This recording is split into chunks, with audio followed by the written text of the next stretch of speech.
Greetings everyone, Jed McDonald here from the Oceanic Fisheries Program at SPC in Noumea, coming at you from the Melbourne office. On behalf of my co-authors, it's a privilege to present this overview of SPC's recent work to improve weight and length data, conversion factors, and estimates of maturity for tropical tunas.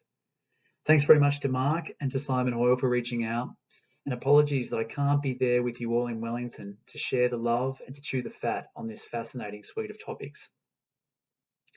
Given the natural connection between length and weight data and the conversion factors between these data types, I've rearranged the title of the talk to focus on these aspects first, before touching on some new approaches to estimating maturity later on.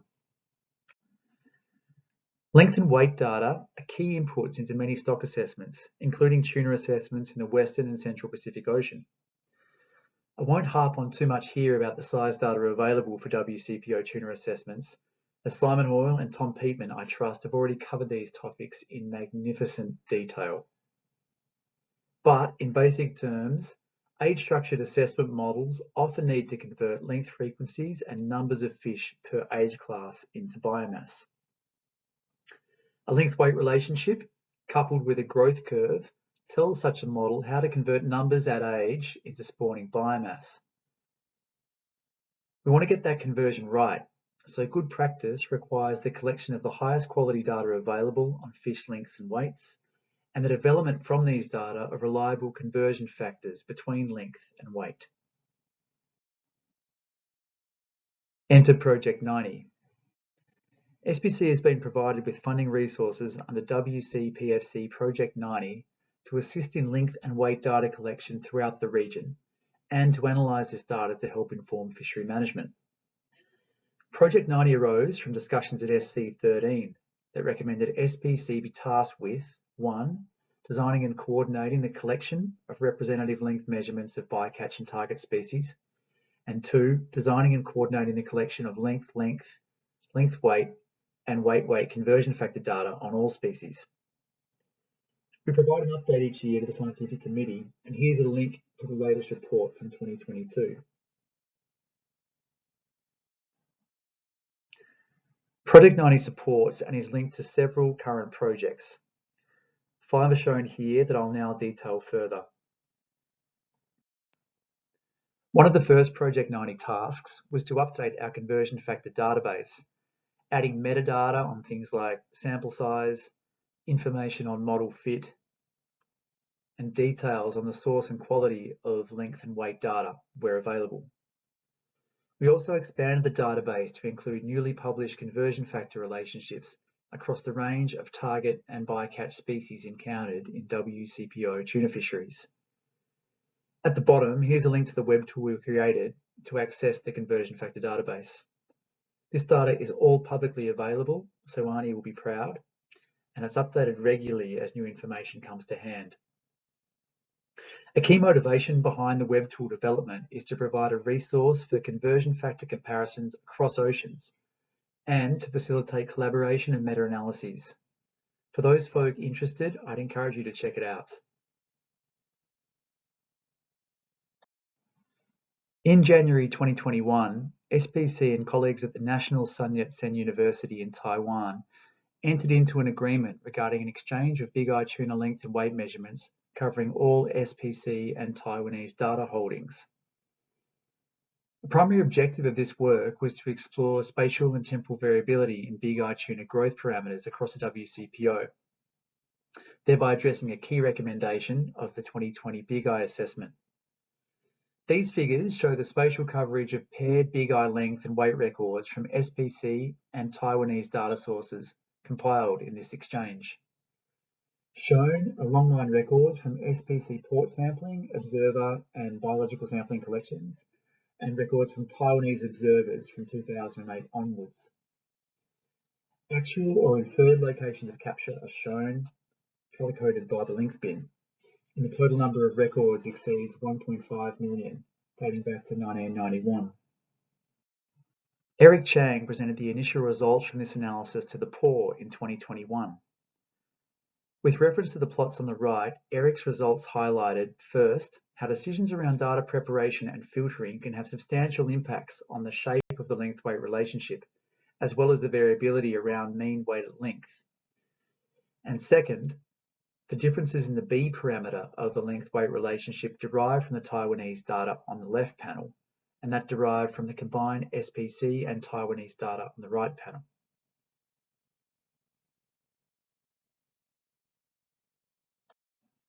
Eric's analysis also revealed evidence of spatial and seasonal variation in the shape of the length-weight relationship across the WCPO and the EPO, particularly in the B parameters.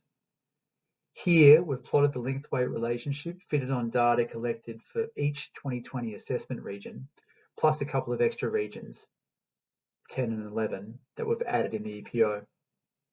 The B parameters are shown in black next to the region number in brackets.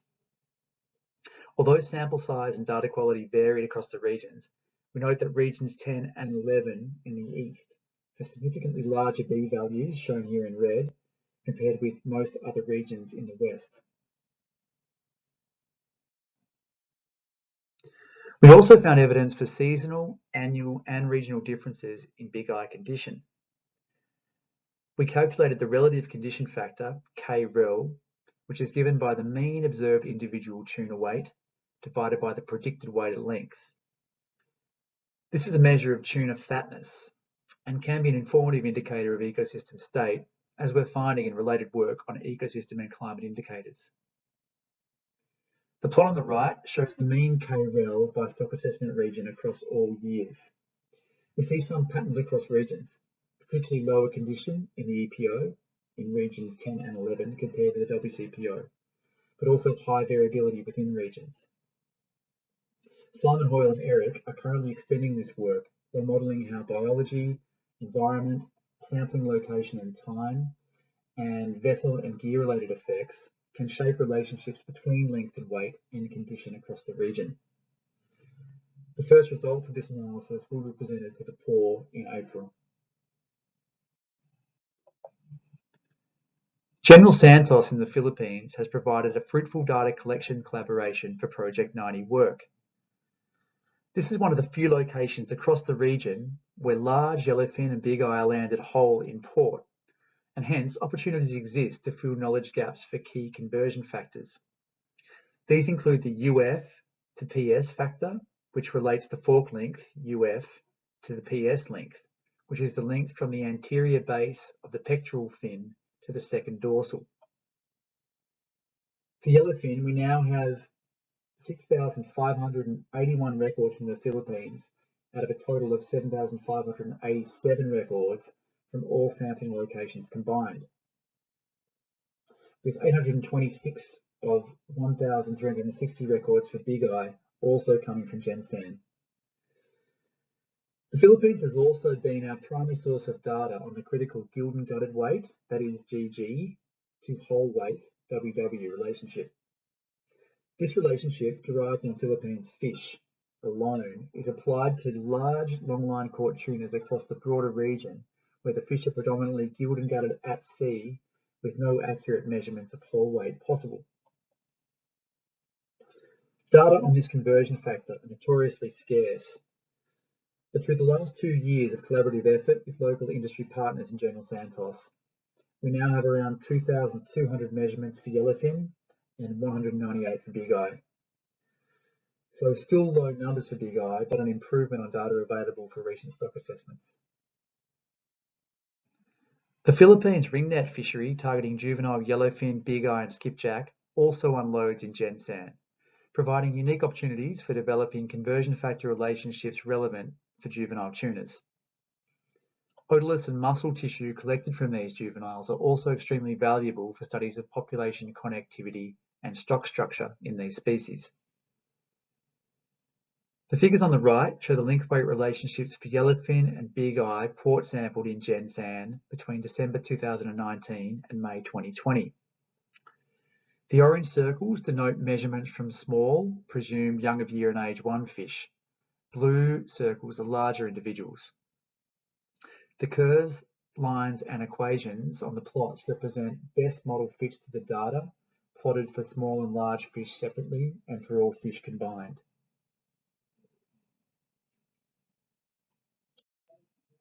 Touching back on the gilled and gutted to whole weight relationship, as the Philippines fishery catches relatively few large big eye and operates across only a small portion of the assessment regions for big eye and yellowfin, our recent efforts are focused on increasing the sample size for this conversion factor further afield. When fish are not unloaded whole in port, which is the status quo for longline unloadings across the region, one alternative is to remove the gills and guts at sea and then weigh them and the gilled and gutted fish they came from in port. This gives us all the weight measurements we need to obtain accurate gilled and gutted to whole weight conversion factors. Samoa has recently signed a letter of agreement with SPC to undertake this work on longline caught big eye unloaded in Apia. If successful, this approach can then be rolled out more widely. This will boost the sample size for big eye substantially and is an important step in nailing down a reliable relationship for future assessments.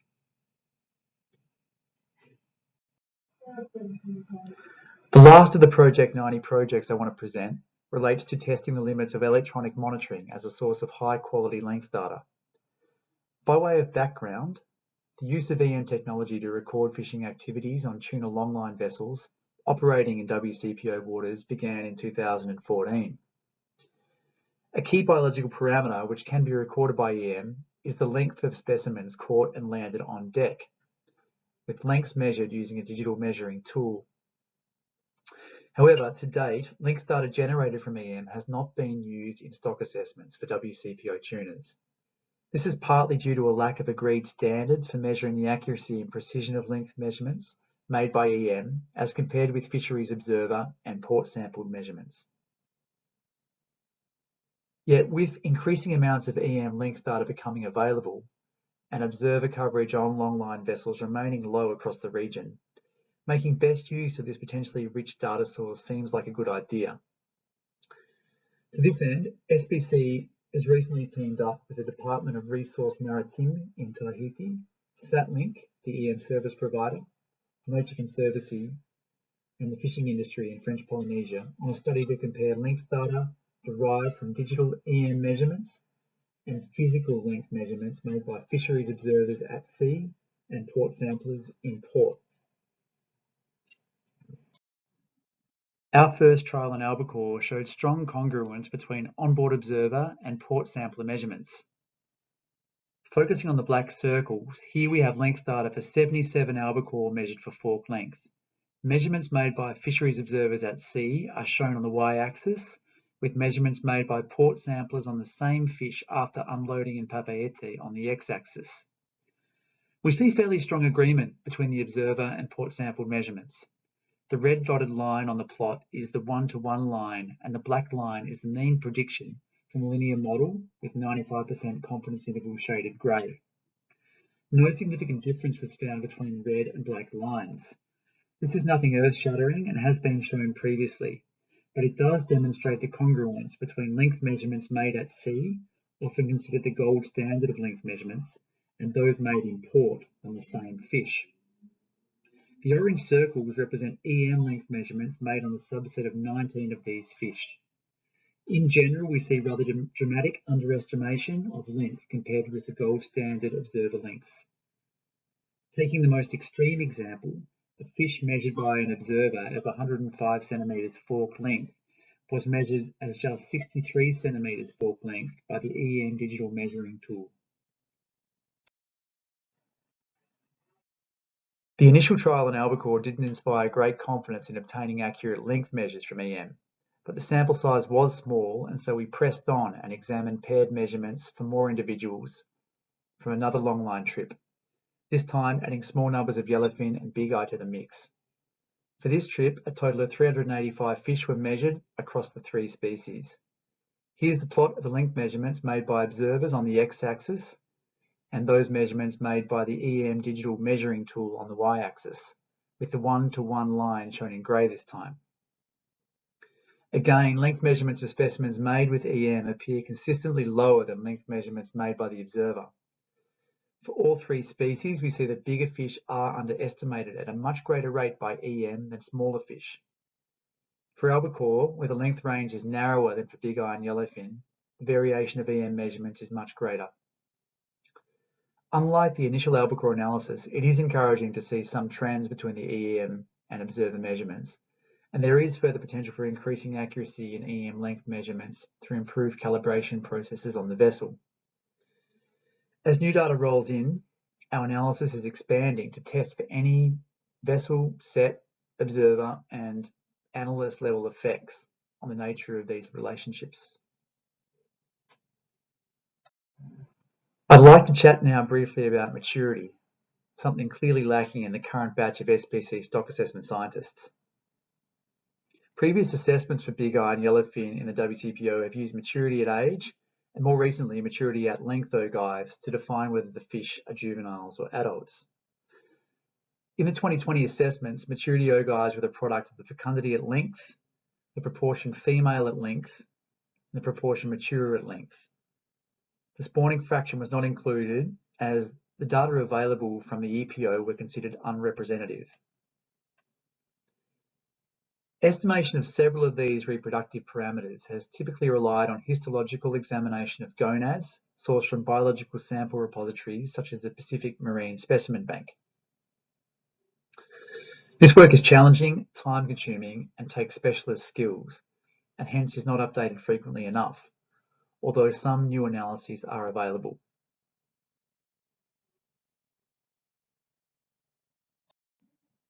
However, new innovative techniques to reconstruct an individual fish's maturity and spawning history using otoliths have recently emerged.